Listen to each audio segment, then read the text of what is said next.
The nanny needs to take that child back to economy before I speak to the captain. The words land in the first-class cabin of British Airways Flight 408 like a stone dropped through glass. Sharp. Irreversible. Every passenger within earshot goes still. A man in 3A lowers his champagne flute. A woman in row 4 stops mid-sentence.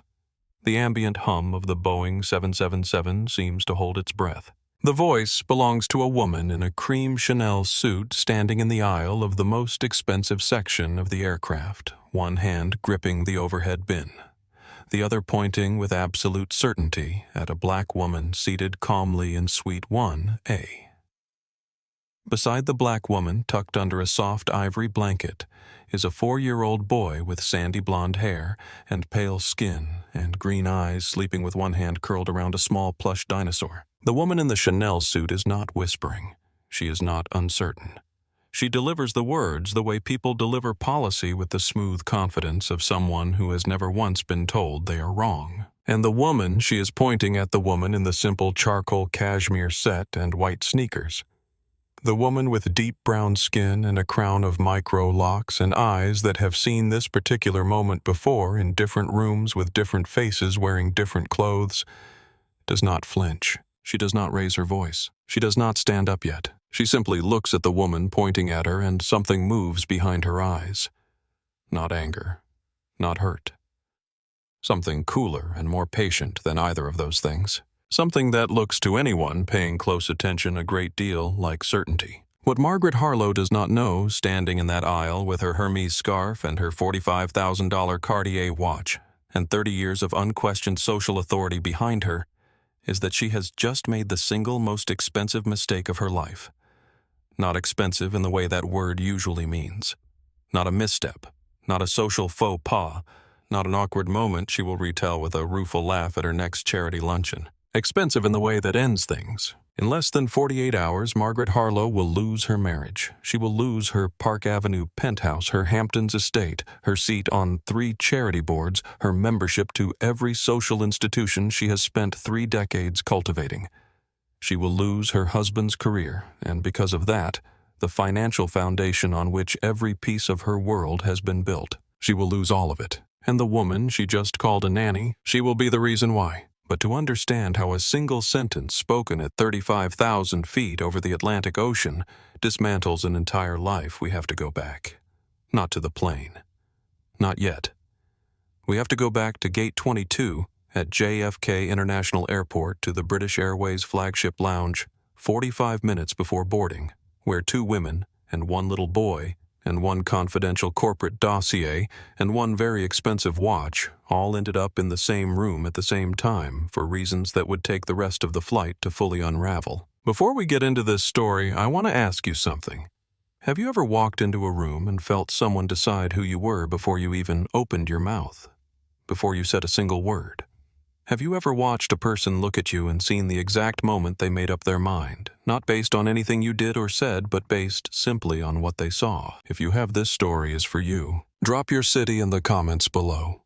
We want to hear from you from every corner of this world, from every person who has ever stood exactly where Dr. Josephine Carter stood on that flight and chosen to answer silence with something stronger than rage. And if a story like this one is exactly why you are here, hit that subscribe button.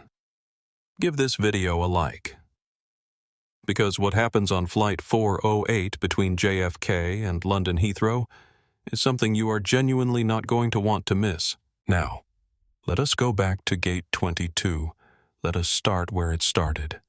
In a lounge full of expensive luggage and quiet assumptions where a woman in sweatpants was already being watched by a woman who had decided without a single piece of evidence exactly who she was. The British Airways flagship lounge at JFK Terminal 7 is the kind of space designed to make certain people feel like they have already arrived somewhere even before the plane has left the ground.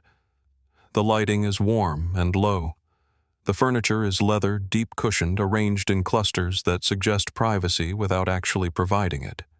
The air smells of fresh coffee and something faintly floral, an expensive diffuser scent that costs more per month than most people's groceries. There is the quiet clink of crystal. There are hushed business calls conducted in corners, voices measured and controlled the tones of people accustomed to speaking in rooms where their words carry weight. A departures board updates silently overhead, scrolling through destinations with the calm indifference of a system that moves whether you are ready or not. Dr. Josephine Carter sits in a corner booth near the window, and she is not performing anything for anyone. She is 38 years old. Her skin is a rich, deep brown, luminous, even under the warm lounge lighting, the kind of skin that photographs beautifully and ages even better. Her hair is pulled back from her face in a crown of micro-locks, each one neat and precise, the product of a Saturday morning ritual she has maintained for 11 years, regardless of what city she wakes up in. She is wearing a charcoal cashmere lounge set, unbranded, and white sneakers that have been worn exactly 4 times. She is not wearing jewelry. She is not carrying a designer bag.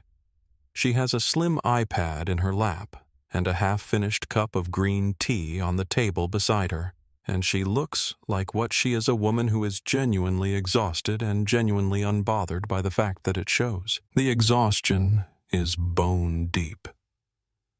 The kind that only comes from the specific combination of surgical precision and corporate warfare. The kind that a 70-hour work week produces in a body that has been running at that pace for most of its adult life. She has spent the last month in relentless merger negotiations across 3 time zones, and she is finally on her way to London to sign the final documents. She is not thinking about London right now. She is thinking about the boy beside her. Leo is 4 years old, and he is currently holding a crystal tumbler that is nearly as big as both his hands combined, filled with apple juice that he has been nursing with extraordinary concentration for the past 15 minutes. As though the act of drinking it slowly is a personal challenge he has accepted with great seriousness. He has sandy blonde hair that falls across his forehead in the way his father's does. He has pale skin and striking green eyes and a gap between his 2 front teeth that he only recently stopped being self-conscious about after Josephine spent a full 20 minutes one evening explaining to him that the gap was called diastema, and that several of the most beautiful people in the history of the world had one, and that furthermore dinosaurs also had gaps in their teeth. And Leo had found this last piece of information so compelling that he had not mentioned the gap again. Leo is the son of Josephine's late sister Maya. Maya had been the warmer one, the louder one, the one who filled rooms with her laugh and remembered everyone's birthdays, and cried at every movie, including animated ones. She had married a gentle, quiet architect named Thomas, who worked overseas most of the year, and they had made Leo together in the early happy years of their marriage. And then Maya had gotten sick, and then Maya had been gone. And then there was only Leo and Thomas and Josephine had restructured her entire life around the hours Leo needed someone who was not leaving. She had never talked about that restructuring. She had simply done it. Rearranged board meetings, rescheduled surgical consultations, booked first-class seats with enough room for a 4-year-old who needed to sleep on long flights and enough quiet for the work she brought aboard in her leather tote bag. She had done it because Maya would have done it for her. It was that simple. Auntie Joe, Leo says now, holding up the tumbler. "Can I have more juice?" He says it as a statement, not a question, which is a habit he has picked up from her. "Just water for now, little man," Josephine says, pressing a kiss to the top of his head. "Long flight. I need you to sleep, not bounce off the airplane walls." Leo considers this. He puts the tumbler down. He picks up his plush dinosaur, a faded green brachiosaurus named Gerald, and holds it against his chest with the solemn care of a diplomat carrying sensitive documents. Josephine goes back to her iPad. The Neural Bridge Systems merger term sheet is open on the screen. Final addendums. She has read this document 4 times in the past week, and she is reading it again because that is what she does. She reads things again, she checks, she verifies. She does not leave the final version of anything to the assumption that the previous version was correct. This is, among other things, why she is worth what she is worth. Across the lounge, not close enough to intrude, but near enough to notice, a man in a navy Henley sits at a single table with a laptop open in front of him, and a cold brew coffee sweating onto a paper napkin. He is 33 years old with dark hair and quick eyes, and the particular quality of stillness that belongs to people who are paid to observe things. His name is Bradley Ortiz. He is a digital marketing strategist and travel content creator with 2.1 million followers across platforms, and he is currently working on a campaign brief that he will not think about for the rest of the day. He looks up when Josephine and Leo settle into their booth. He registers them the way he registers everything, not intrusively, not with any particular intent, just the automatic cataloging of a person who notices things. A black woman. A blonde boy. A tender, unself-conscious ease between them. He goes back to his laptop. This moment will matter later. He will think about it later on the aircraft when everything changes, and he will be glad he was paying attention from the beginning. The atmosphere in the lounge shifts before Margaret Harlow is even fully through the door. This is something people say about her later in the aftermath when the journalists and the internet sleuths and the former charity board members are piecing together the story of her undoing. They say that Margaret had a way of entering rooms that announced itself before she arrived. A kind of atmospheric pressure change. The air got a little tighter. People straightened without knowing why. She comes through the entrance of the flagship lounge at 10:47 a.m., and she is wearing a cream Chanel boulet suit that has been pressed to within an inch of its life, and a silk Hermes scarf in shades of coral and gold, draped with the practiced nonchalance of someone who has been draping Hermes scarves for 3 decades. Her Cartier Panthère watch catches the light when she moves a flash of diamonds and polished gold on her left wrist. The watch was a 20-year anniversary gift from Richard. It is insured for $45,000. She is 54 years old, and she is beautiful in the way that expensive maintenance and righteous certainty can make a person beautiful. Not warm beauty, not approachable beauty, but the kind that photographs well and intimidates in person. Her husband Richard follows 2 steps behind her, which is the geographic position he has occupied in this marriage for the past decade. He is 57 with the distinguished silver temples and the subtle softening of a man who was handsome in his 40s and is now merely presentable. He is carrying a leather briefcase in one hand and holding his phone in the other, and his eyes have not left the phone since they left the check-in counter. He is the executive vice president of acquisitions at Stanton Global Pharma. He has been in that role for 9 years. He is very good at it, or he was until the patent cliff began to close in on the company like a slow-moving tide, and the only viable lifeline became a single biotech firm whose neural mapping patent he has been trying for 6 months through a wall of ruthless corporate lawyers to acquire. The acquisition meeting is tomorrow morning in London. Richard is thinking about that meeting. He is always thinking about that meeting. Margaret sweeps into the lounge with her cataloging gaze already working, moving from face to face, table to table, assessing the room's occupants with the brisk efficiency of someone conducting a social inventory. She is determining in the space of perhaps 4 seconds whether the other people in this lounge are her kind of people. Her gaze reaches Josephine's corner booth. It stops. The perfectly arched line of Margaret's eyebrow makes the smallest possible movement. Her eyes travel the route that they always travel when they land on something that does not fit her expectations, from Josephine's brown skin to Leo's blonde hair, to Josephine's charcoal cashmere set and white sneakers. The assumption forms in the time it takes to blink. It settles into certainty before a single word has been spoken. The help is sitting in the lounge. Margaret leans toward Richard. The acoustics of the quiet room are not her friend. Her voice, calibrated for what she considers a discreet murmur, carries cleanly across the space between them. Richard, I genuinely do not understand why the airline allows domestic staff to wait in the flagship lounge. It completely ruins the exclusivity of the experience.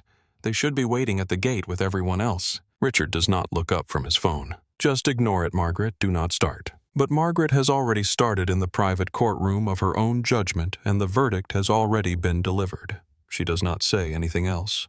She moves toward the champagne bar, charting a path that takes her deliberately past Josephine's corner booth, the way certain people move through spaces they consider to be their own, checking the perimeter. She stops beside the table. She looks down at Leo's napkin. There is a single cracker resting on it, unbroken exactly as it was when Josephine put it there. "Excuse me," Margaret says with the theatrical concern of someone who is performing consideration rather than feeling it. "You should know the child is making a mess with those crackers. As his caretaker, I would expect you to be a bit more attentive. The cleaning staff should not have to work overtime because you are distracted." Josephine looks up from her iPad. She looks at the unbroken cracker on the napkin. She looks at Margaret's face, at the powdered certainty of it, at the settled, unexamined confidence of a woman who has never once had her assumptions corrected by reality. Josephine's voice is calm. Not the calm of someone suppressing something.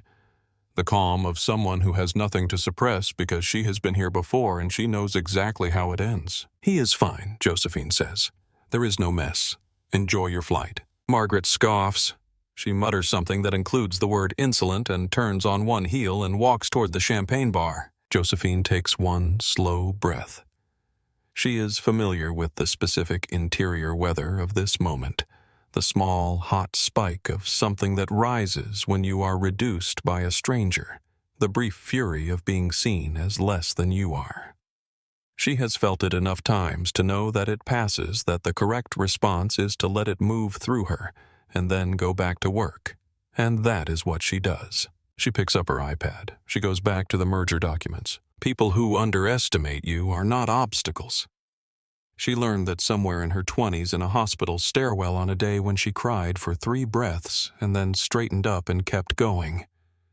The people who underestimate you are not obstacles. They are opportunities. She just does not know yet that this particular opportunity is going to be the largest she has ever been handed. The priority boarding call comes at 11:24 a.m. At the gate, a young British Airways agent named Elena Ruiz processes the priority passengers with the focused efficiency of someone who loves her job and is good at it. She is 29, with dark hair pulled back and a genuine smile that she deploys freely, not the performance smile of customer service training, but the real kind, the kind that reaches the eyes. When she scans Josephine's boarding pass, "Dr. Carter, welcome." She looks at Leo. "And you must be Leo. Are you ready for your big adventure?" Leo looks up from Gerald the dinosaur with immense gravity.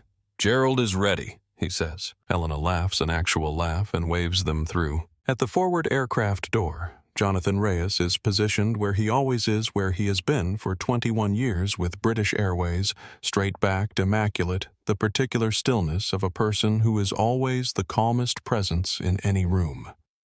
He is 47 with silver at his temples and dark eyes that miss very little.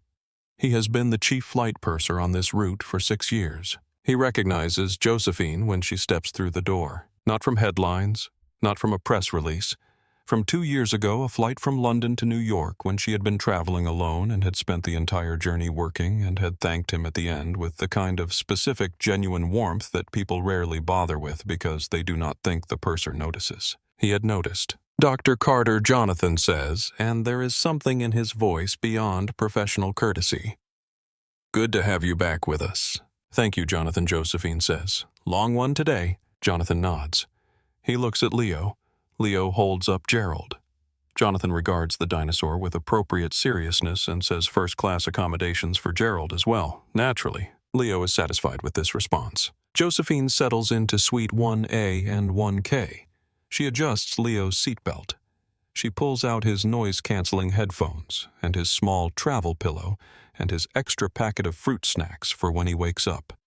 And she does all of this with the unhurried ease of a woman who has made this same sequence of preparations enough times to do it without thinking. In the lounge before he boarded, Richard Harlow spread the contents of his confidential dossier across the low table and spent 20 minutes staring at a problem with no good solution. Stanton Global Pharma is in trouble.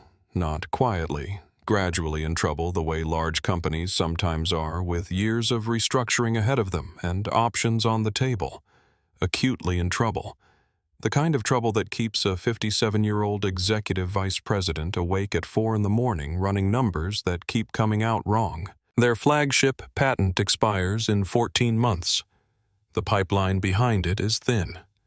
The board has been applying pressure for 2 years to identify an acquisition target that can bridge the gap. Something with genuine intellectual property. something defensible, something that changes the story they are telling shareholders. There is one target that fits every criterion. One company whose neural mapping patent is genuinely revolutionary, whose founder has been approached 6 times through formal channels and has declined every overture, who communicates exclusively through a team of lawyers so formidable that Stanton's own legal department has begun describing the negotiations in terms usually reserved for international diplomacy. Neural Bridge Systems, founded by one Dr. Josephine Carter. The acquisition meeting is tomorrow morning in London.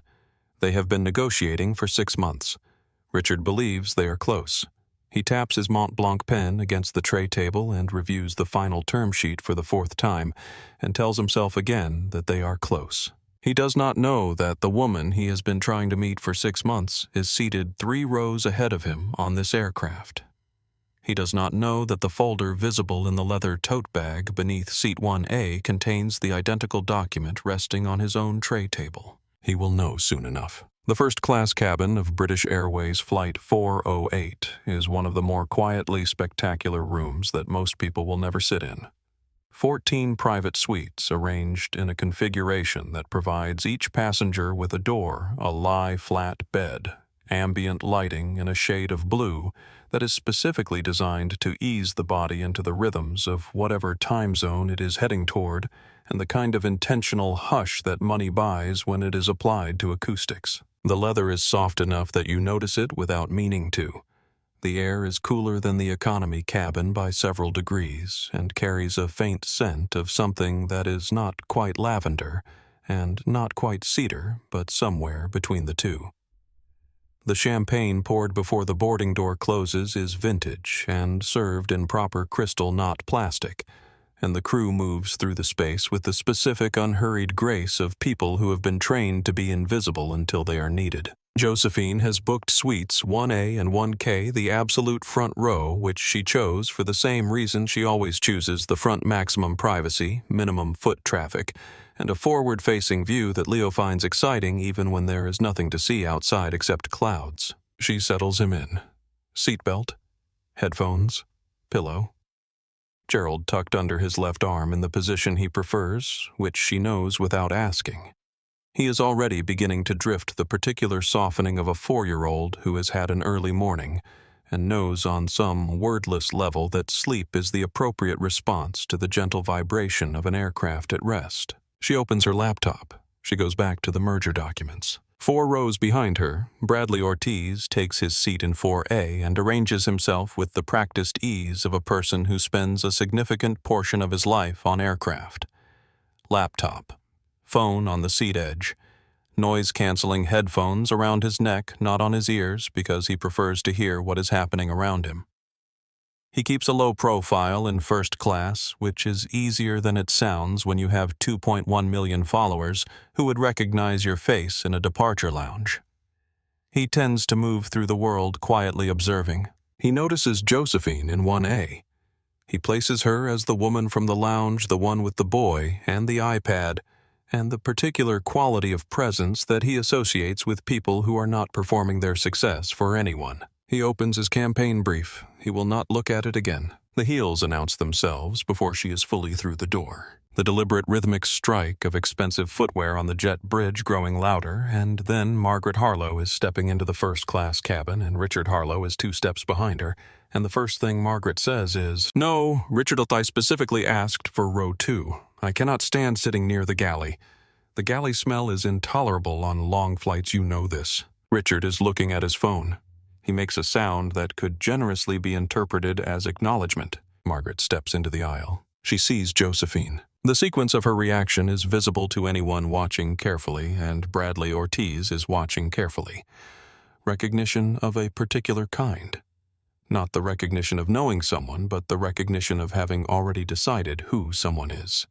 The recognition of an assumption encountering the evidence it expects to find. Her eyes move from Josephine's brown skin to Leo's sleeping blonde head, and back to Josephine's casual clothes, and then to the open laptop and the papers and the leather tote bag on the floor, and something in Margaret's face settles into a kind of satisfied certainty. She was right in the lounge, and here is the confirmation. Behind her, Richard has finally looked up from his phone. He sees the look on his wife's face. He sees where she is looking. He looks back at his phone. He says nothing. He does not say, "Margaret, do not do this." He does not say, "Let us just find our seats." He says nothing at all, and this silence, this particular and precise silence, is the decision that will cost him everything, though he does not know it yet. Margaret moves toward Josephine's suite. She stops at the edge of it. She reaches out and taps Josephine's shoulder twice with the brisk tap of someone accustomed to summoning people's attention. "Excuse me." Josephine turns, slowly. She looks at Margaret's hand. She looks at Margaret's face. When she speaks, her voice is level and cold and final. "Do not touch me." Margaret recoils slightly. She rallies faster than most people would, which says something about the depth of her conviction. "I think you are in the wrong cabin," Margaret says. Her voice is controlled now, moderated to what she believes is reasonable. "Economy is toward the back. You and the child need to move before the actual passengers board." Josephine picks up her phone from the seat console. She turns the screen toward Margaret, showing the digital boarding pass. Seat 1A and 1K. Flight 408, departing JFK at 12:15. Her name at the top, clear and specific and undeniable. "I am in my assigned seat," Josephine says, as is he. Margaret produces a sharp, incredulous laugh that contains zero humor. "Oh, please. I know exactly how this works. His parents are in business class. They purchased you an economy ticket, and you slipped up here to get him settled before they board. I have seen this before. Well, you need to go back to your assigned seat right now because nannies do not belong in first class, and I absolutely will not pay $12,000 to spend 7 hours listening to an employer's child and his babysitter." She says employer's child, the way certain people say certain things with the extra emphasis of someone who considers the word itself to be a kind of verdict. Josephine does not respond immediately. She is aware of the cabin. She is aware of the elderly man in 3A who has gone completely still.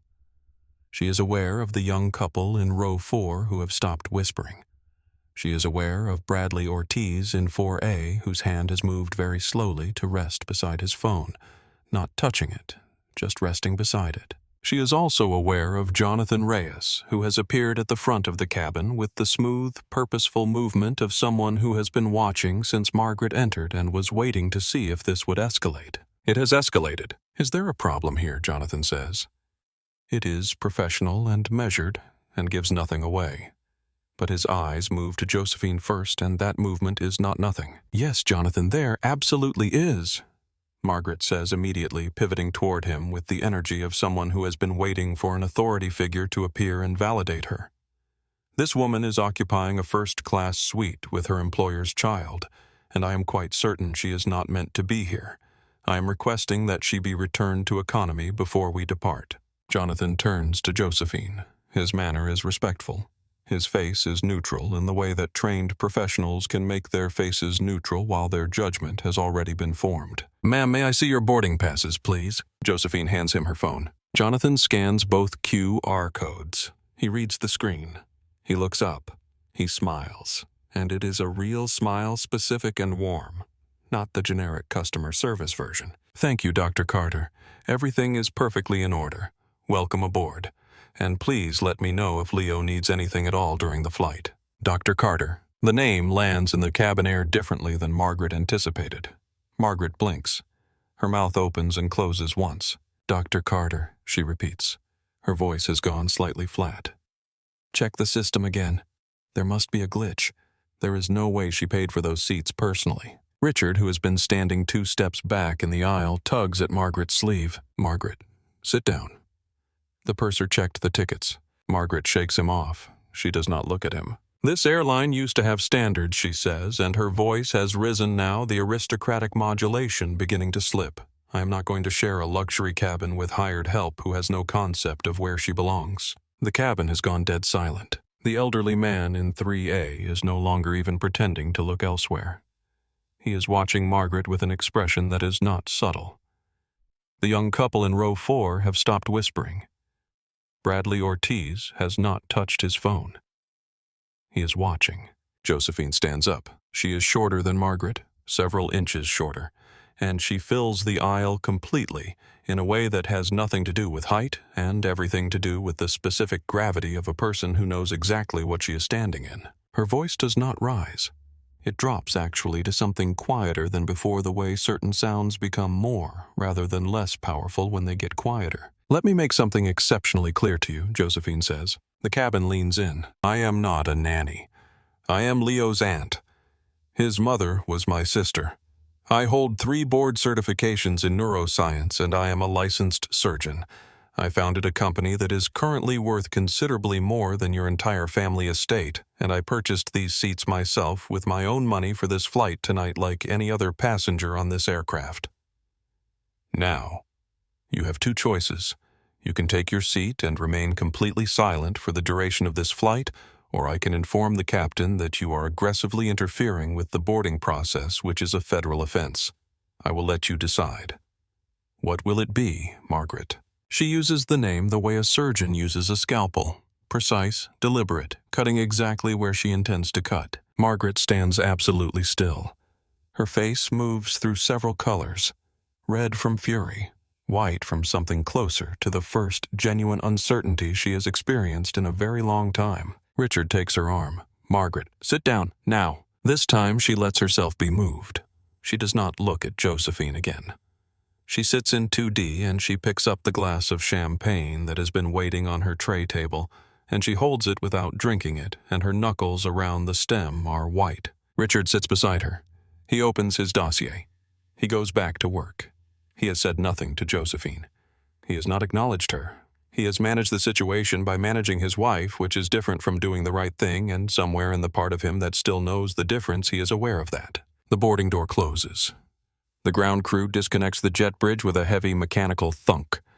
The engines begin to power up beneath the fuselage, a low, sustained vibration that moves through the soles of your feet if you are paying attention. And in Suite 2D, Margaret Harlow lifts her champagne glass and takes a long, slow sip, and her eyes drift to the Cartier watch on her wrist, and then across the aisle to the leather tote bag visible on the floor of Suite 1A, and she does something that no one is watching closely enough to see.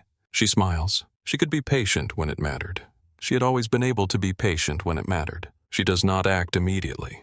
That is important to understand about Margaret. She is not impulsive. The people who think she is impulsive have misread her entirely. The outbursts, the declarations, the theatrical indignations, those are calculated. She knows exactly how much noise to make and when. She has spent 30 years calibrating those calculations. What she is doing now, sitting with her champagne and her composure restored to its surface shine, is planning. She looks at the watch. $45,000. Fully insured. The insurance claim has been filed once before, when it went missing at a resort in St. Bart's for 48 hours before being found in the hotel's safe where she herself had left it. The insurance company had been gracious about the inquiry. She had found the whole thing very straightforward. She looks at the leather tote bag under seat 1A. A laptop is visible at the top. Below it, the edge of a thick legal folder. The cabin is full of people. Jonathan moves back and forth. The boarding door is sealed. She waits. She sips her champagne. She watches Jonathan. She can be very patient when it matters. The seatbelt sign chimes off at 31,000 feet, and the first-class cabin of Flight 408 begins its transformation into the thing it was designed to be, a pressurized sanctuary dimly lit. Hushed, the outside world replaced by the ambient blue light and the muffled roar of engines that becomes, after enough flights, a kind of white noise that the body learns to find restful. Crew members move through the suites with the unhurried grace that the altitude and the training and the particular ethic of this part of the aircraft produces. Champagne is poured. Menus are presented. The turn-down service is initiated in stages. The plush duvets unfolded, the lie-flat beds prepped for passengers who will choose to sleep. Leo is already asleep. He went under about 12 minutes after takeoff, the way very young children sometimes do on aircraft, as though the vibration is a specific frequency their bodies were pre-calibrated to respond to. He is curled on his side with Gerald tucked under one arm, and his mouth slightly open and his breathing completely even, and Josephine adjusts the duvet over him with one hand without looking away from her laptop screen. She is reviewing the final addendums to the Neural Bridge Systems term sheet. There is one clause in Section 14 that her attorneys flagged 2 days ago that she wants to read again before tomorrow morning's meeting. She has the kind of focus that shuts out everything peripheral, the kind that is not trained but constitutional, built into the way her brain has always worked since she was a child, doing homework at a kitchen table while her mother and Maya argued good-naturedly over what to watch on television. 4 suites behind her. Richard Harlow is also working, and the thing he is working on is the same document she is working on, and he does not know this yet, but the knowledge is coming. He keeps his briefcase open on the seat beside him, and his confidential dossier spread on the tray table, and his Mont Blanc pen moving in small rhythmic taps against the edge of the folder, a nervous habit Margaret has asked him to stop at least 400 times. He is not aware he is doing it. He is reading the Neural Bridge term sheet and calculating the probability that tomorrow's meeting will close and telling himself again that it will because it has to, because the alternative is a conversation with the board that he does not want to have. He glances forward once the way you sometimes glance toward the front of a cabin without any particular reason. He sees the back of Josephine's head. The microlocks. He looks back at his folder. 2 feet to his right, Margaret is sitting with untouched champagne and a festering internal weather that she is working very hard to keep off her face. She says, in the tight, controlled voice she reserves for conversations, she does not want Jonathan to overhear. "I cannot believe you just sat there." Richard does not look up. "You made an assumption. You were wrong. It is done." She threatened me. She stated her credentials. There is a difference. Let it go. Margaret does not let it go. She has never once in her adult life let something go. But she says nothing else. She sits back. She looks at the watch on her wrist.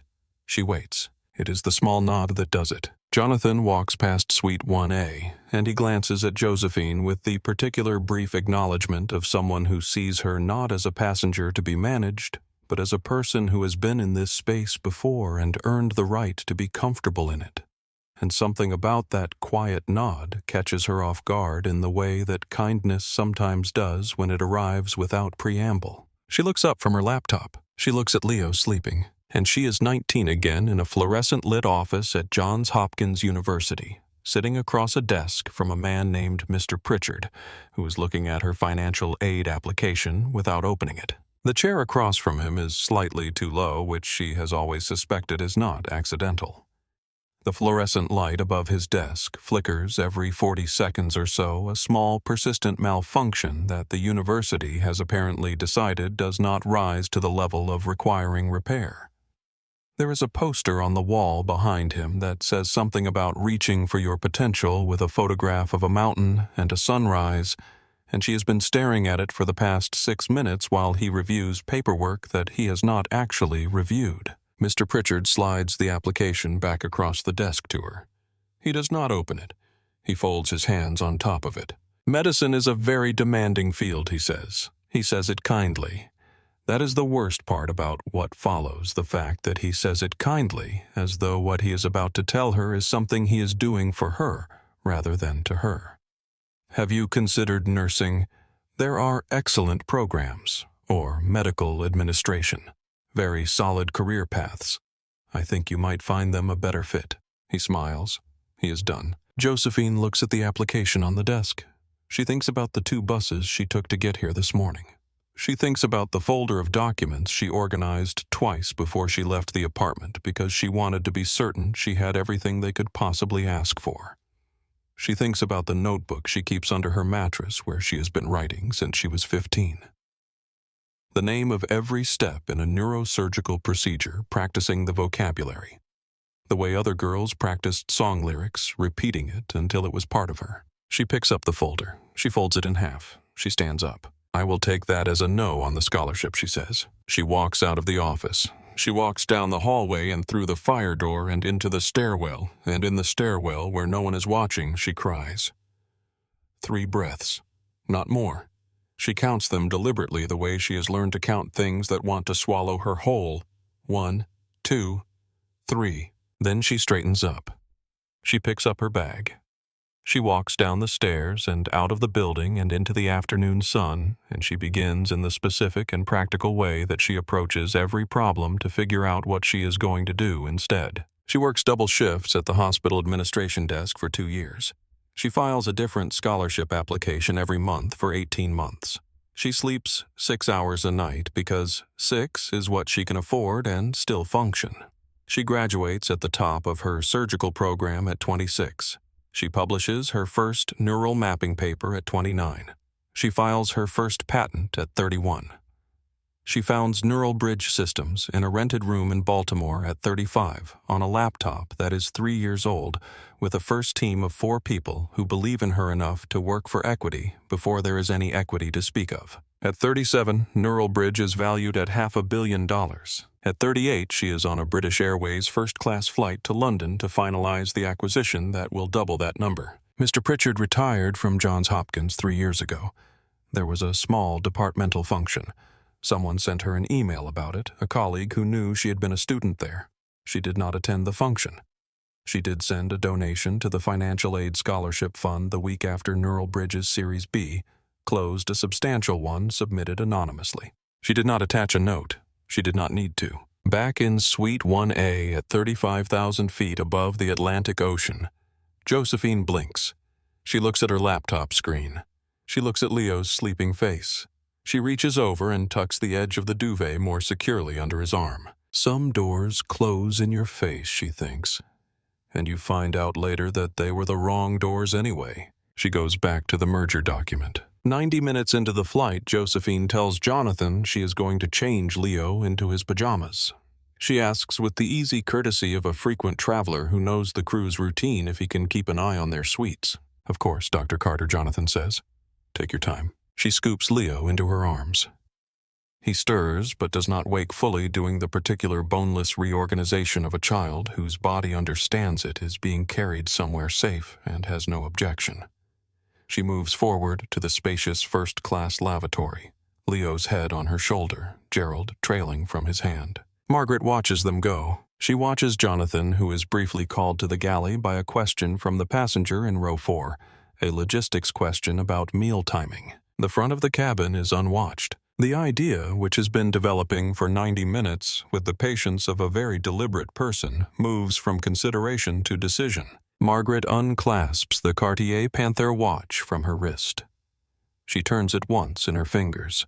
The diamonds catch the blue ambient light. She holds it loosely the way you hold something you have already decided to put down. She stands.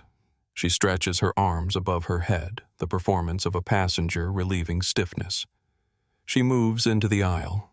She walks forward slowly, not hurrying, looking toward the galley as though that is her destination. She stops at the edge of Suite 1A. Josephine's leather tote bag sits on the floor beneath the ottoman open at the top. A laptop is visible. Below it, a thick stack of legal documents in a black folder. Below that, the dark interior of the bag. Margaret reaches down. Her hand is steady. She has always had steady hands. It is something she has always been quietly proud of. She drops the watch. It slides between the legal folder and the interior lining of the bag with a small, nearly inaudible sound. She straightens. She continues forward to the galley, pours herself a small glass of water from the carafe on the counter, and walks back to Suite 2D. She sits down. She arranges her blanket. She picks up her champagne glass. When Josephine returns 3 minutes later with a pajama-clad Leo, heavy-eyed and clutching Gerald. Margaret is sipping champagne and looking out the window at the darkness above the Atlantic. She wears a small, satisfied expression that she does not intend anyone to read. She's wrong about that. Bradley Ortiz in seat 4. A is not looking at her, but he is aware of her.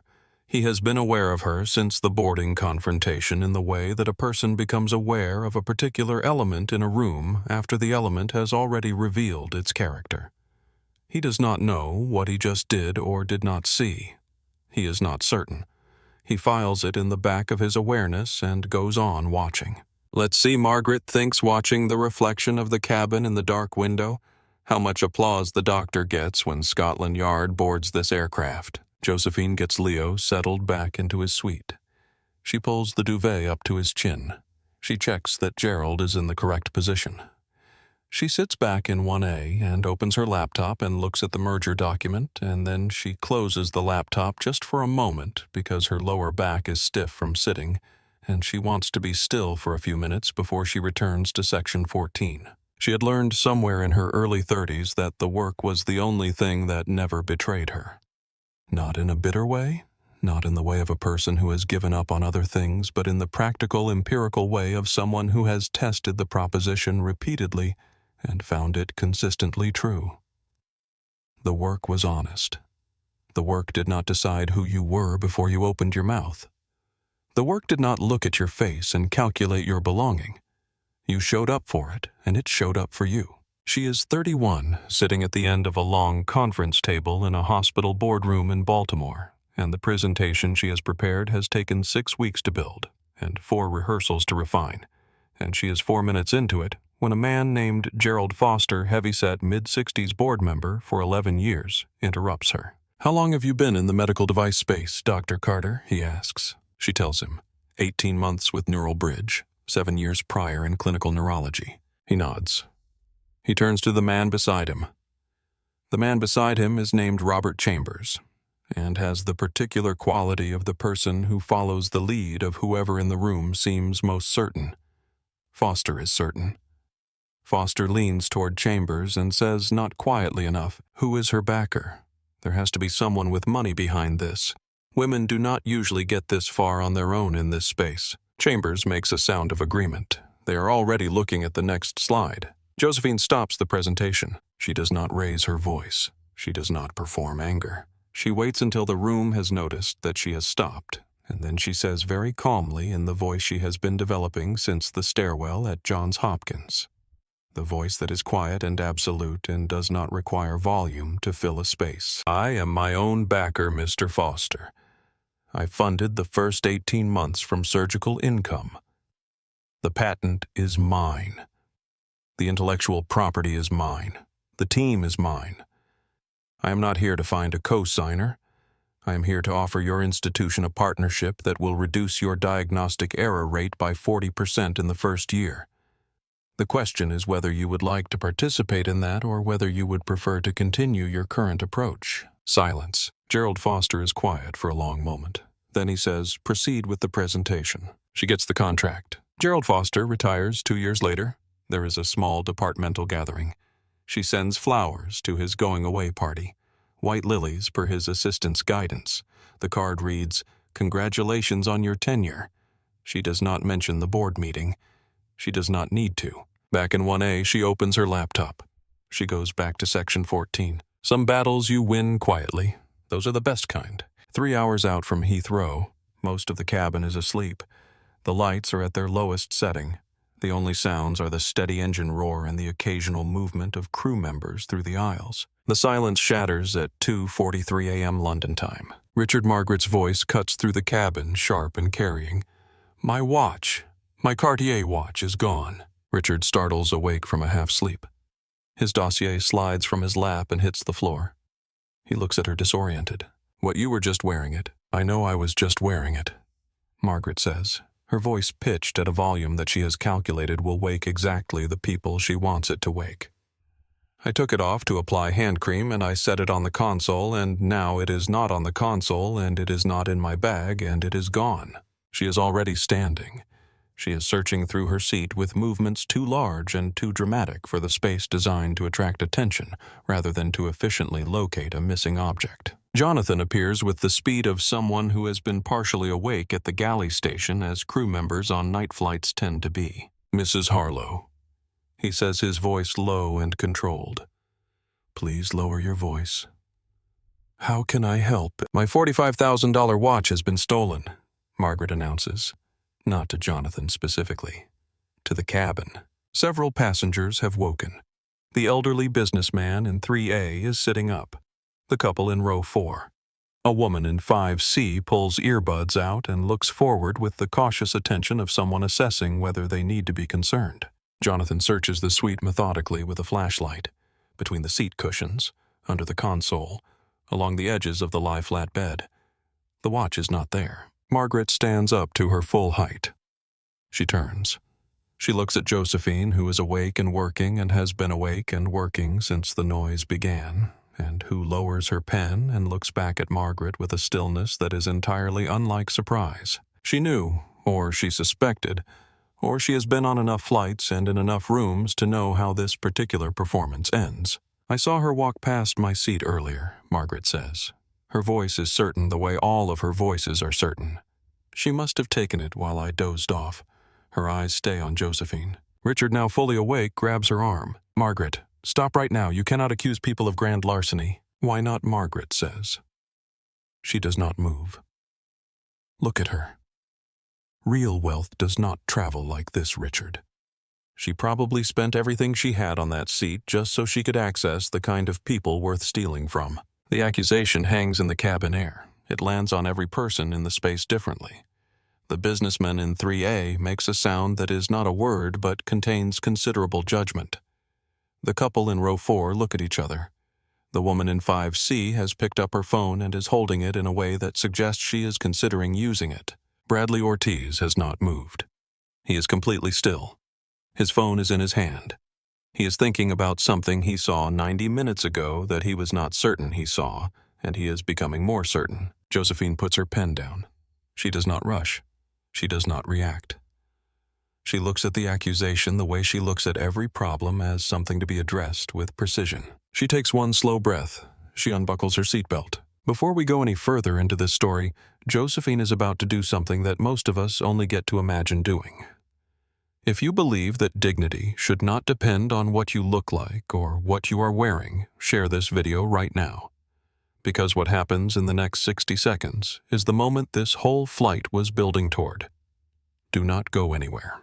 She stands up. The movement is unhurried. She does not bolt upright. She does not perform indignation. She simply stands the way a person stands when they have decided something and the decision is already made, and what remains is only execution. The temperature in the cabin, which was already cool, seems to drop further. Several passengers have registered this on a level below conscious thought. Something in the room has changed. Some quality of the air around Suite 1A. Josephine's voice when she speaks is quieter than everything that has come before. This is deliberate. Quiet voices in rooms where everyone is listening are louder than anything else. "Jonathan," she says, "she is accusing me of theft. I am inviting you to search my belongings. Right here. In front of everyone currently awake in this cabin." Jonathan looks pained. He takes a step toward her. "Dr. Carter, you are under no obligation whatsoever to do this." "I insist," Josephine says. It is not a request and it is not a negotiation. She says it the way she says everything when she has made up her mind, with the absolute quiet certainty of a woman who has spent 20 years being the most prepared person in any room she walks into. "I want it documented that I cooperated fully and completely without hesitation from the first moment the accusation was made. Because when my attorneys file the defamation claim, I want there to be no ambiguity about how I conducted myself tonight." Margaret makes a sound, a small, satisfied exhale. She gestures toward the floor of Suite 1A. "Search the bag," she says, the brown leather one, on the floor. Jonathan moves to the tote bag. He lifts it with both hands with the careful respect of someone handling someone else's property and places it on the console of Suite 1A. He begins removing items one at a time. An iPad in a leather case, a charging cable coiled, a silk eye mask, a small bag of fruit snacks with a cartoon dinosaur on the packaging clearly intended for Leo. A thick stack of legal documents bound neatly in a black folder and secured with a silver clip. Jonathan places the folder on the console beside the other items. Richard Harlow has been standing in the aisle since the beginning of this scene, positioned slightly behind and to the right of his wife, which is the geography of a man who is present but not participating, maintaining proximity without committing to a side. He watches Jonathan remove the items from the tote bag with the polite, slightly uncomfortable attention of a person at a scene they would prefer not to witness. Then Jonathan places the black folder on the console, and Richard sees the logo. It is printed in crisp silver lettering across the upper right corner of the cover, precise and clean and unmistakable. 2 words and a tagline that Richard has stared at in hundreds of documents, in legal briefs, in board presentations, in the confidential dossier that is currently sitting on his own tray table in Suite 2D. Neural Bridge Systems. Below the logo in smaller text, merger and acquisition final term sheet. Richard does not move. The blood leaves his face with a speed that is almost audible. He has read that phrase, that exact phrase, enough times in the past 6 months that it has appeared in his sleep. He has the identical document on his tray table. He has been reviewing it for the last 2 hours. His eyes travel from the folder very slowly to the face of the woman standing in Suite 1A. Dr. Carter, he says it without meaning to. Not as an introduction, as a recognition, as the sound a person makes when the world rearranges itself in front of them in a way they cannot reverse. She is not just a neurosurgeon. She is not just a woman who bought first-class seats with her own money. She is Dr. Josephine Carter, the founder of Neural Bridge Systems, the woman his entire company's future depends on. The woman he has been trying to secure a meeting with for 6 months, the woman his lawyers describe as unreachable through any ordinary channel. The woman his wife has just publicly accused of grand larceny on a recorded aircraft with cameras. Richard leans heavily against the partition between Suite 1A and the galley wall. His legs have made a unilateral decision to stop supporting his full weight. He looks like a man who has just received news that he was not prepared to receive, which is exactly what he is. "Oh God," he says, under his breath, to no one. Jonathan's hand reaches the bottom of the tote bag. His fingers move through the remaining contents. A travel document folder, slim with passport visible at the top. A pen, and then his fingers brush against something cold, small, hard, unmistakably metallic. He does not move for a moment. He is a professional with 21 years of experience, and he has seen enough difficult situations to know that the next thing he does will matter. He lifts his hand slowly from the bag. Between his fingers, held by the clasp, is the Cartier Panthère watch. The diamond band catches the blue ambient light of the cabin. It throws small prismatic reflections across the ceiling of the suite. The collective gasp from the awake passengers is involuntary and immediate. Margaret's face floods with color, with triumph, with the specific ferocious satisfaction of a woman who has just been proven right, who has always been right, who has never once in her adult life been anything other than right. "I told you," she says. Her voice is louder than anything she has said in the past 30 minutes because this is the moment she has been building toward and she wants it heard. She is a thief. I told you from the beginning. I want her arrested the moment this aircraft reaches Heathrow. Jonathan, call the captain right now and have the Metropolitan Police waiting at the gate. She is glowing with it, with the rightness of herself. Josephine looks at the watch in Jonathan's hand. She does not look at the watch the way a person looks at something they recognize as having been placed there by someone else. She looks at it the way a scientist looks at evidence, with interest, with precision, with the focused curiosity of someone who is already several steps ahead of the room. Then slowly a smile develops on her face. It is not a pleasant smile. It is the specific expression of a person who has just drawn the card they were waiting for. It is predatory and patient and deeply unmistakably certain. "Jonathan," she says. He looks at her. Her voice drops.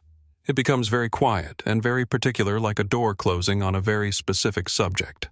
Does British Airways still operate the high-definition security cameras in the first-class galley and the discreet overhead lenses in the cabin aisles?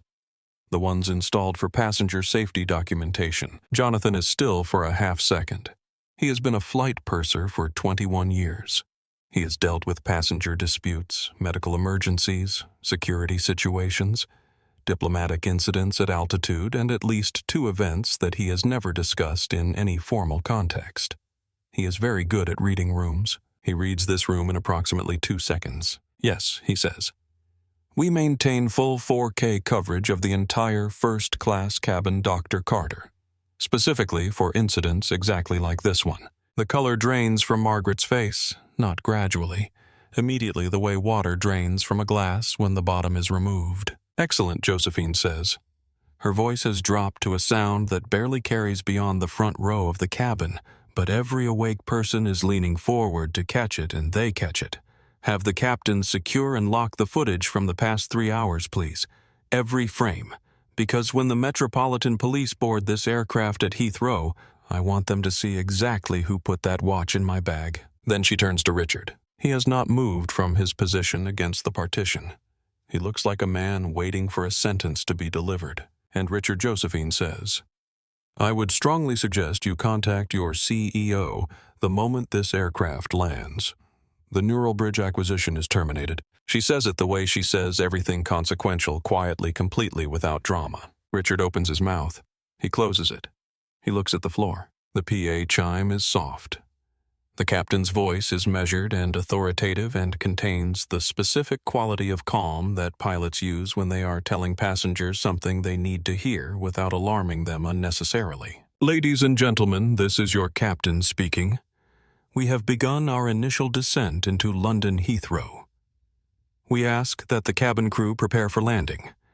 Additionally, upon our arrival at Terminal 5, all passengers will be required to remain seated with seat belts fastened. No one is to stand or open overhead bins until instructed to do so by the crew. We appreciate your cooperation. Thank you." The cabin understands what this means in the way that a room full of reasonably intelligent adults understands the implication of an announcement that departs from the standard landing script. This is not turbulence protocol.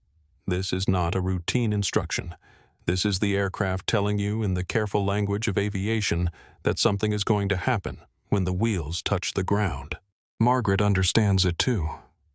She sinks back into her seat.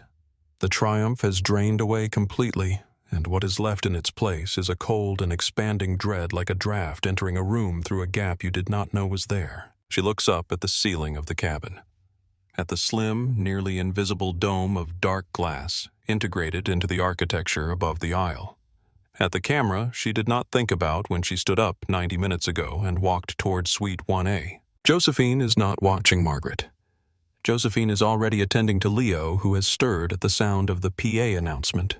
She wakes him, gently pressing a kiss to his forehead, speaking to him in the quiet voice she uses when she does not want to startle him.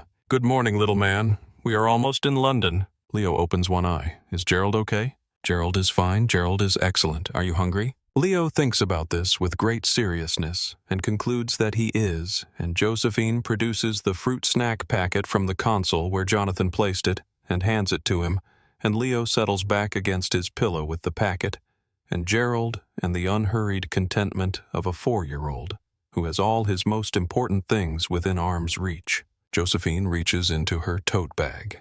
She pulls out Leo's travel clothes. She begins calmly and without any visible hurry to help him change from his pajamas. She looks like a woman who is about to take her nephew to breakfast in London. She looks like a woman who has accounted for every possibility and found herself comfortable with all of them. She looks exactly like what she is. The aircraft taxis to an isolated gate at Terminal 5.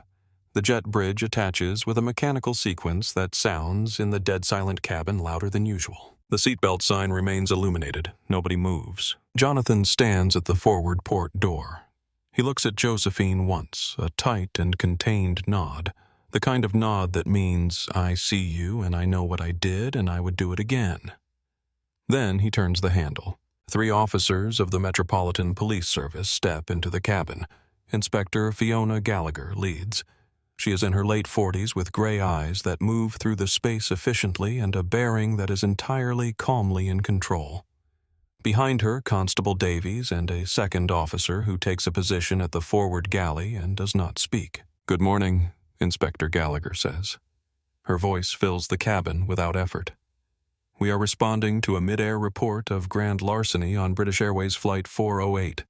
I need everyone to remain exactly where they are." Margaret unbuckles her seatbelt. She stands. Her face is composed into a performance of relieved victimhood, a woman who has been wronged and has been waiting patiently for competent authority to arrive and address the wrong. "Officers," Margaret says, her voice carefully modulated. "Thank heavens. I am Margaret Harlow.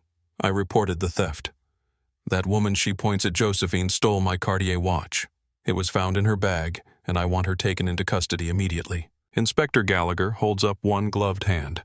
She does not look at where Margaret is pointing. She looks at Margaret. "Sit down, madam." "The 2 words are not loud. They do not need to be." Margaret sits. Inspector Gallagher turns to Jonathan. "You are the chief flight purser. I understand you have secured the CCTV footage from the first-class cabin as requested by the captain." "I have, Inspector." Jonathan steps forward and produces a British Airways proprietary tablet, the screen already cued to a specific timestamp. The footage from the past 4 hours has been isolated and downloaded. The incident in question occurred approximately 2 hours and 40 minutes ago. Margaret looks at the tablet. She looks at the ceiling camera. Something in her chest collapses slowly like a wall that has been undermined from below. Inspector Gallagher and Constable Davies position themselves around the tablet. Jonathan taps the screen to play. The cabin does not breathe. Gallagher watches. Her face is professionally neutral. And then, as the footage plays, it shifts. The neutrality gives way to something harder. "All right," Constable Davies narrates, his voice flat and procedural. "There go Dr. Carter and the child, moving toward the forward lavatory. The aisle is clear." He advances the footage. And there is the complainant, the woman who reported the theft, moving from Suite 2D into the aisle. She is removing a watch from her wrist. Inspector Gallagher's jaw tightens almost imperceptibly. She is moving to Suite 1A. Davies continues. She is bending down. She is dropping the watch into the open leather bag on the floor of Suite 1A. Gallagher reaches forward and pauses the footage. She hands the tablet back to Jonathan. She turns. She walks slowly down the aisle to Suite 2D. She stands beside it. She looks down at Margaret Harlow, who is sitting with her hands in her lap and her eyes closed and her breath coming in small, effortful measures. "It was a misunderstanding," Margaret says. Her voice is barely audible. "I was disoriented. The altitude, the medication I take for long flights. I was not fully aware of what I was doing." "Save it," Inspector Gallagher says. "Margaret Harlow, please stand up." Margaret shakes her head. Tears have appeared, real ones this time, not perform the tears of a woman who has arrived at the edge of a thing she cannot talk or spend or threaten her way out of. "You do not understand who I am. My husband is a senior executive at a global pharmaceutical company. We are American citizens. You cannot possibly do this." "I assure you," Madam Inspector Gallagher says, "I can." She signals to Constable Davies. He steps forward. He unclips the handcuffs from his tactical belt. "Margaret Harlow." Gallagher's voice is clear and carries to every suite in the cabin. "I am arresting you on suspicion of attempting to pervert the course of public justice, making a false report to police, and public order offenses. You do not have to say anything, but it may harm your defense if you do not mention when questioned something which you later rely on in court. Anything you do say may be given in evidence." Richard Margaret cries out. Her voice breaks. "Richard, do something. Please do something." Richard Harlow is sitting in Suite 2D with his hands on his knees and his eyes on the floor. He does not move. He does not speak. He does not look at his wife. It is the same silence he has been offering all night, and it costs him everything for the same reason it always has. Not because the silence was cruel, but because the moment required something better than silence, and he had nothing better to offer. The metallic click of the handcuffs sounds like a period at the end of a very long sentence. Margaret sobs as Constable Davies leads her to the aisle. She stumbles once against the edge of a suite. She is wearing the Chanel suit she boarded in, still pressed at the shoulder seams but ruined everywhere else, and she passes each row of the first-class cabin in succession, the aisle that she walked down 3 hours ago with her scarf and her watch and her certainty of belonging. The elderly businessman in 3A begins to clap, slowly at first, a single sustained rhythm. Then the couple in row 4, then the woman in 5C. Then in a matter of seconds, the entire first-class cabin -1 is applauding. Bradley Ortiz is clapping. He has his phone in his other hand. He is not filming the arrest. He is composing a caption. Margaret Harlow is walked off British Airways Flight 408 at London Heathrow, still crying, no longer a woman who belongs at the front of anything. Inspector Gallagher turns to Josephine. Her expression has softened, not dramatically, but genuinely. "Dr. Carter, I am deeply sorry for the distress this caused you and your nephew. We have the watch, we have the evidence, and we have the footage. We will need a formal statement from you, but we can have an officer meet you at your hotel at whatever time is convenient." "Thank you," Inspector Josephine says. She is standing in Suite 1A with Leo's hand in hers, and Leo is eating fruit snacks and watching the police officers with the calm, assessing interest of a 4-year-old who has decided the situation is interesting rather than alarming. I will have my legal team contact your precinct this afternoon. Gallagher nods. She tips her head. She walks off the aircraft. The ding sounds. Passengers may disembark. As passengers begin to gather their belongings, Richard steps into the aisle. He positions himself specifically in Josephine's path. He is not blocking her aggressively. He is standing the way people stand when they have something to say and no confidence that they deserve to say it. His hands are not quite clasped, hovering in front of him in the posture of supplication. He looks, Josephine thinks, like a man who has recently aged a significant amount in a very short time. Dr. Carter, he says. His voice has gone raw. Please. I am so profoundly sorry for my wife's behavior. She is deeply unwell. I want you to know that I have never, not once, shared her views. But please do not let her personal failings impact the Neural Bridge acquisition. Stanton Global has acted in complete good faith. My job, my livelihood, depends on this merger. Josephine holds up one hand. It is a small gesture, and it stops him completely. Richard, she says, your wife's behavior did not end this deal. He blinks. Your silence did. He absorbs this. She watches him absorb it. You sat in that cabin while she verbally assaulted me? She continues. Not once, not twice, but across the full length of this flight from the lounge at JFK to this jet bridge. You watched her perform. You watched her accuse me. And you said nothing, offered nothing, did nothing, until the moment you realized the cost would land on you. That is not the behavior of a partner. It is not the behavior of a man with integrity. And Neural Bridge Systems does not enter agreements with people who have demonstrated under pressure that their integrity is contingent on personal consequence. She lets that settle. If Stanton Global contacts my offices again, my attorneys will file a restraining order. I wish you well, Richard.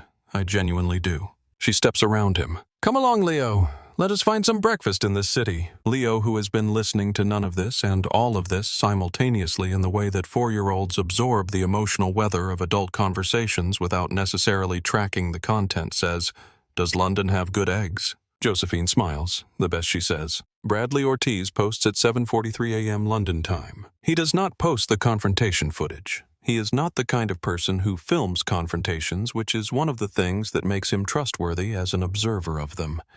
He posts the arrest, and even that he frames carefully the way someone frames something they want to be understood rather than simply shared. His caption reads, Entitled passenger tries to frame a black female CEO for theft on B. A first class to get her removed from the cabin. Gets arrested instead. The applause when they walked her off the plane. I cannot. BA 408. He posts it on X and TikTok and goes to find his luggage. By the time he reaches the baggage carousel, the post has 40,000 views. By the time he clears customs, 400,000. The internet, when it is properly fed. Something that satisfies the particular hunger for justice.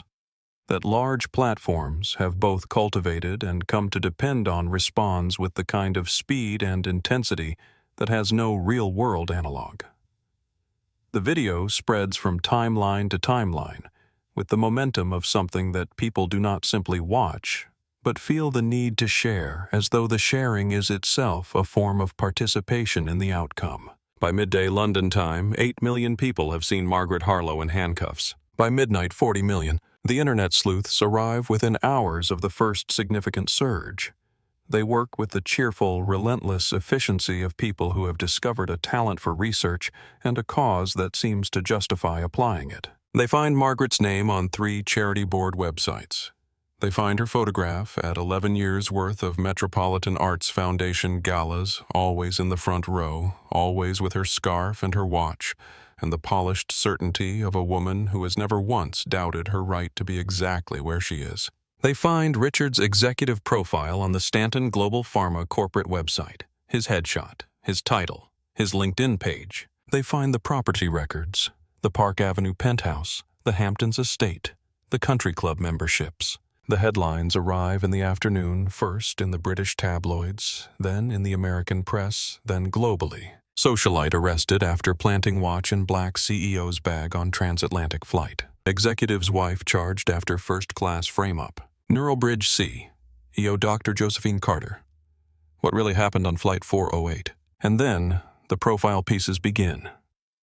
The technology writers who cover biotech, the cultural writers who cover what it means to be a black woman of extraordinary accomplishment in spaces that still in the year they are writing these pieces, look at your clothes and your skin and your child and decide before you have opened your mouth exactly who you are. Dr. Josephine Carter reads none of it. She is in a penthouse suite at the Savoy Hotel working. The subterranean holding facility used by the Aviation Policing Command at Heathrow is not designed for comfort. It is designed to be what it is, a functional institutional space where people are held while their situations are processed, and it applies equally to everyone who enters it regardless of how much their suit cost before it got wrinkled. Margaret's Chanel jacket is badly creased at the elbows and back.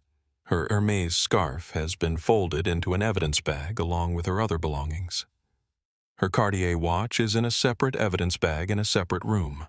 Her hair has flattened on one side. For the first 4 hours, she sustains herself on indignation. She demands to speak to the American Embassy. She threatens the custody sergeant with consequences she names specifically and colorfully.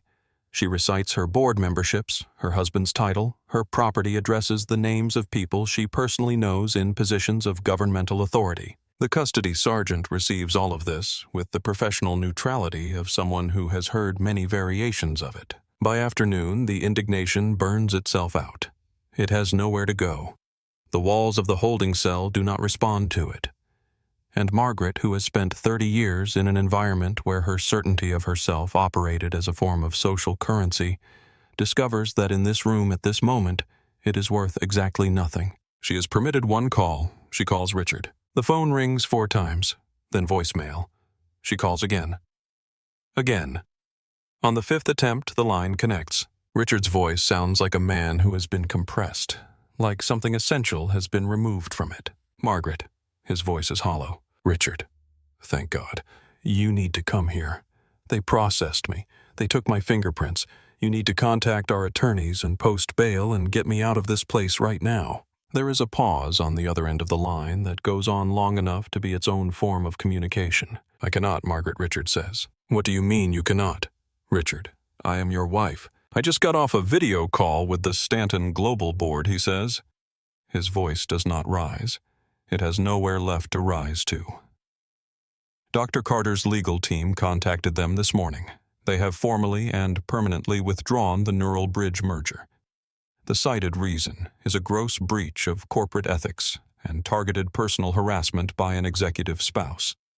They sent the board a written summary of the police report from this flight along with a link to a video that currently has, as of 1 hour ago, 42 million views. Margaret stops breathing. Richard continues, I was terminated this afternoon effective immediately with cause. My severance package is voided. My unvested equity is canceled. The board is filing a personal lawsuit against me for fiduciary breach seeking to recover the millions we spent on merger negotiations. I was escorted out of the building by corporate security. My access cards were deactivated while I was still in the elevator. Margaret, he says, and his voice has gone completely flat. I am 57 years old, and I have no job, no title, no deal, and no income. I cannot post bail. I cannot call the lawyers. I cannot fix this. Call a bondsman. Or call Patricia Voss at the Metropolitan Arts Foundation. See how far her loyalty extends. The line goes dead. Margaret holds the institutional telephone receiver against her ear for a long moment after the call ends. The fluorescent light of the holding cell is steady and indifferent. The stainless steel bench is cold through the fabric of her ruined suit. She is not performing anything now. There is no audience. She puts the phone down. Richard Harlow flies back to New York in economy class. This is not a symbolic choice. It is a practical one. His corporate card is declined at the hotel when he attempts to extend his London stay. His personal card processes correctly, and he is grateful for this because for approximately the next 4 to 6 months, gratitude for small functional things is going to be the primary emotional register available to him. He books the middle seat on the first available transatlantic flight because that is what was left. At Stanton Global Headquarters in Manhattan, he does not make it past the lobby. Corporate security is waiting for him. They escort him to a ground-floor conference room that he has never been in before. It is a room designed for exactly this kind of meeting, windowless, stripped of the things that make corporate spaces feel like they belong to the people who work in them. Maxwell Greer, the CEO of Stanton Global, is there. The board members are there via a conference screen. The legal team is present in person. Maxwell does not offer a chair. He does not offer anything that might suggest this is a conversation rather than a pronouncement. Because of your wife's conduct and your documented failure to intervene at any point during the incident, he says our only viable acquisition target has permanently withdrawn. Word reached the financial press within hours of the flight landing. Our share price dropped significantly before the close of trading. In a single morning, you have damaged this company in ways that will take years to address. Richard opens his mouth. Maxwell closes it. Your employment is terminated immediately with cause. Severance is voided. Options canceled. The board has authorized a personal lawsuit against you to recover expenditures related to the Neural Bridge acquisition process. You will hear from our attorneys. Now please leave. The cardboard box is already prepared. It sits on the conference room table with the items from his desk in it assembled by someone else, and it contains everything that remains of a 23-year career at this company. Richard carries it out through the lobby past the security desk onto the Manhattan pavement. He stands there for the moment in the afternoon light. He is 57 years old and the world is very loud and he has nothing to do next. He calls his personal attorney. Before the day is over, he files for divorce, citing irreconcilable differences. He also reaches out to Josephine's legal team in London. He offers to provide sworn testimony about his wife's behavior on the aircraft, in exchange for a reduction in his personal financial exposure in the civil proceedings. Josephine's attorney notes the offer. He says they will be in touch. The black car that picks Margaret up from a bail processing location outside Heathrow smells of air freshener and is not the car service she uses at home. She has been in this car for 11 minutes when her phone rings. It is Patricia Voss. Patricia is the president of the Metropolitan Arts Foundation, which Margaret has chaired for 8 years, whose annual gala she has organized for 6 of those 8 years, whose donor relationships she has cultivated with the attentive care of a person who understands that social power is maintained through constant strategic investment. Margaret, Patricia says. She does not say anything warmer than the name. The board held an emergency vote this morning. Your membership is revoked effective immediately.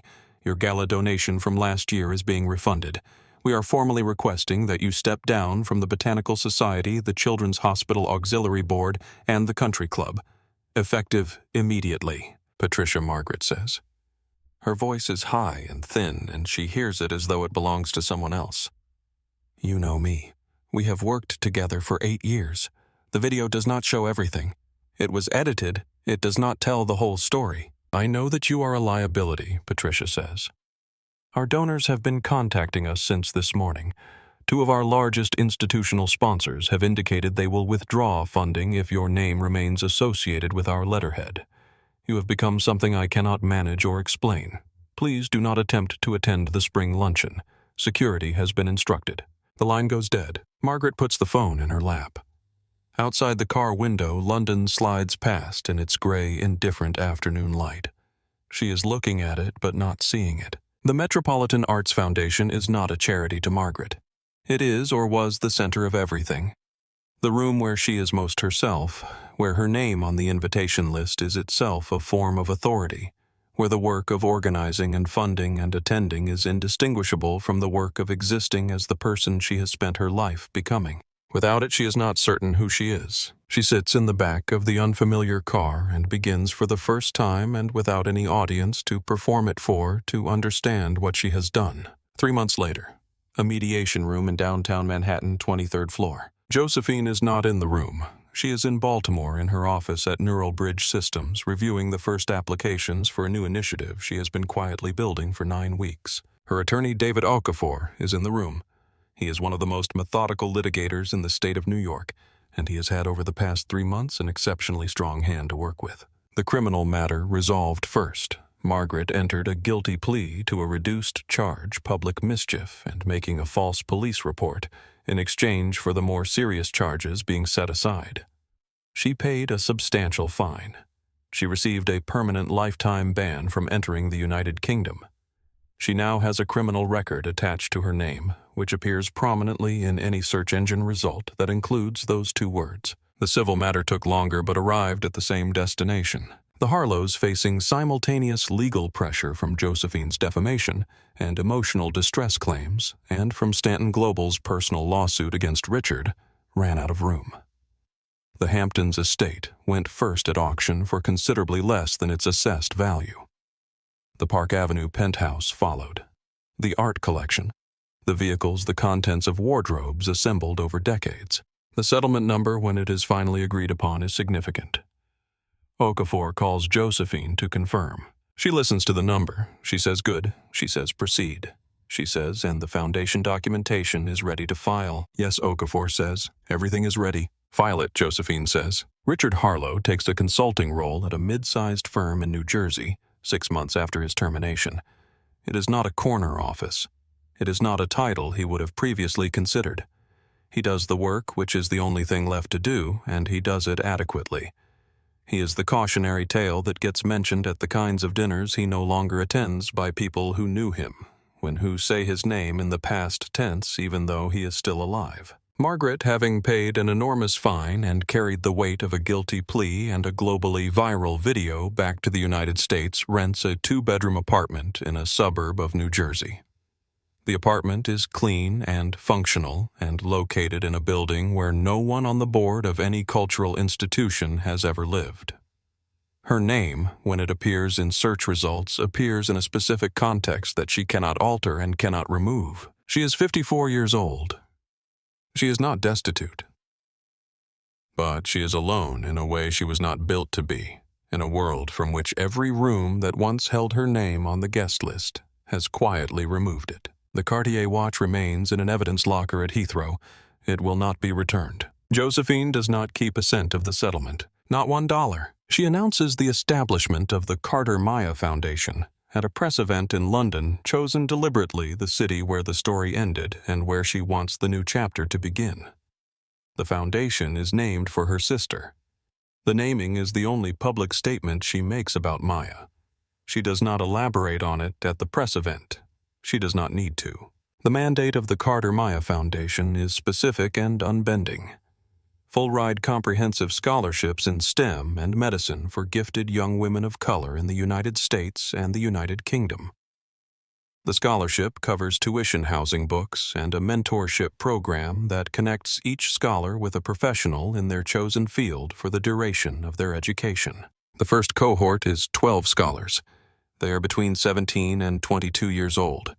They come from Newark, from Baltimore, from Birmingham, from Glasgow, from neighborhoods where the school counselors are overworked and the resources are thin, and the message delivered in 100 small ways every year is that the doors ahead of you are not the same doors that open for other people. Every single one of them has heard some version of it. Have you considered something more practical? Have you thought about whether this field is really the right fit for someone like you? Are you sure you are looking at the right programs? Every single one of them chose anyway to keep walking. Leo is at the press event. He is 4.5 now, and he's wearing the button-down shirt that Josephine makes him wear for occasions she considers important, a pale blue one with small white buttons that he has learned not to argue about. He has Gerald in his jacket pocket. He sits in the front row with his feet not quite reaching the floor and watches his aunt at the podium with the concentrated attention of someone who understands that what is happening is significant, even if he cannot yet articulate why. When the applause starts, he joins in.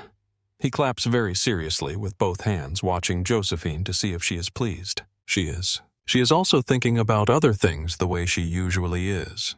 She is thinking about the scholarship review committee she is organizing and the first site visit to one of the partner universities and the legal structure of the foundation's governance, and whether the catering at this event is going to include something Leo can eat because he has become, in the past 6 months, very specific about certain foods. She is also in the part of herself that is always present, even when she is thinking about everything else, thinking about Maya.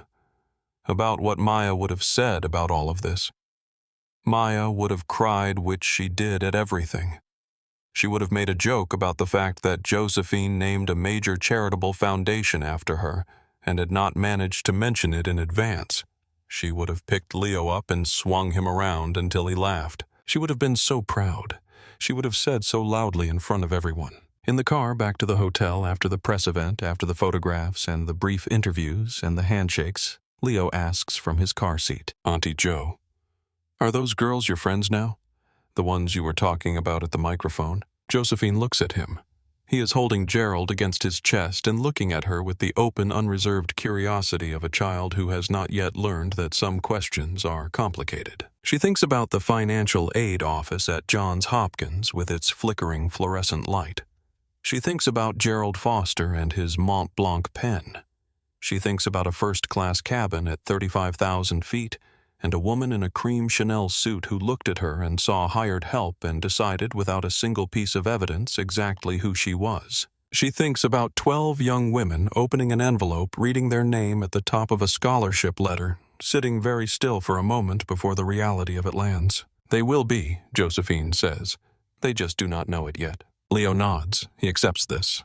He goes back to Gerald. Outside the car window, London is doing what London does in the early evening, going about its business with the unhurried confidence of a city that has been here a very long time and expects to be here considerably longer. The Thames catches the last of the daylight. A red bus makes a wide turn at an intersection. People walk with their hands in their pockets and their faces turned toward where they are going. Josephine watches all of it pass. She does not look triumphant. She never looks triumphant after something is over. What she looks like is exactly what she is, a woman who has finished one chapter and is already quietly reading the first lines of the next one. Margaret Harlow thought she could decide who belonged at the front of the plane.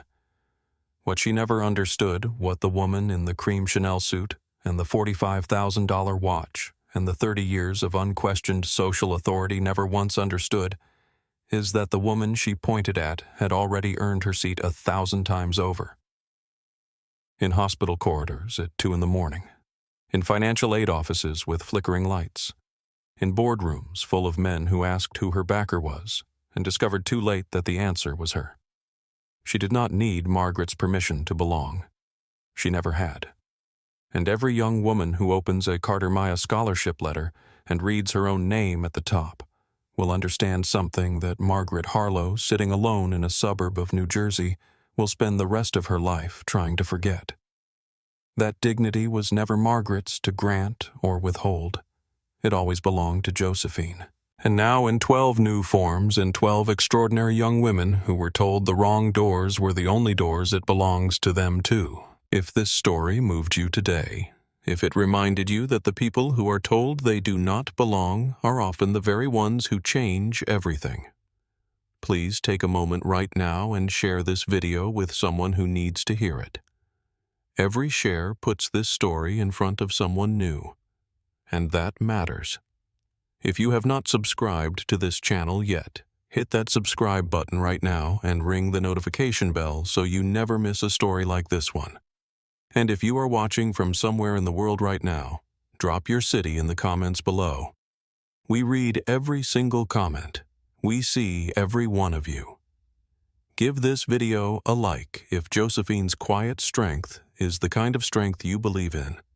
And we will see you in the next story. This is a work of original fiction created for entertainment purposes.